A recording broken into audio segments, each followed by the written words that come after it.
Good morning, sir. I'd like to thanks for your help in our discovery project, and it's about the genetic improve from Zamorano and the uses that can be given to it in replacing traditional beans and how profitable it will be. Okay, the first question is what is the genetically modified beans?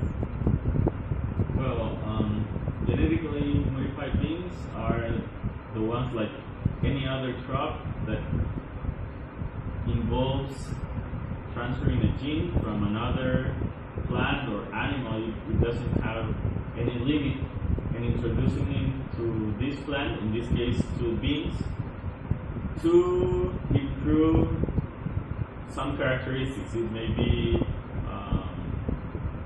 disease resistance or maybe yields.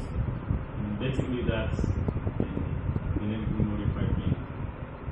Okay, it is profitable to plant traditional beans in Zamorano? Well, not at all. If we speak about native beans or native crops, it's not profitable at all because they are susceptible to many plagues and disease, and they usually have low yields. So the agriculture, or in this case Zamorano, it won't be a good business for them. Okay. Works with genetically modified beans? No, Zamorano does not work with genetically modified beans. It does work with conventional genetic improvement, mainly because it's the genetically modified beans. It involves a lot of money, a lot of equipment, and Zamorano does not have like enough resources for establishing that.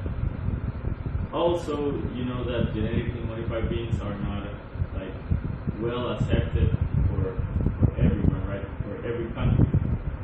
For example, in Central America, only Honduras accepts these GMOs.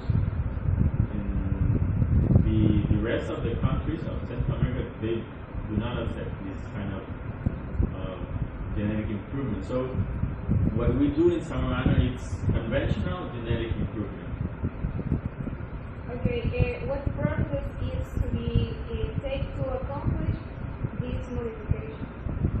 Well, compared to the GMOs, the genetic improvement, the conventional genetic improvement, it involves a lot of work and basically a lot of years.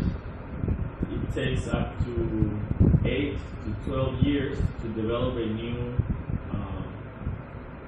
genetic line, and basically it starts from field work or greenhouses work and lab work, in which we used to look for several genes that can provide for resistance to different traits. Okay, in the case of the use greenhouse, what settings of acclimatization does the greenhouse has to have? Well, basically we block for any pathogen that can go into the greenhouse, and we have complete control in the irrigation system.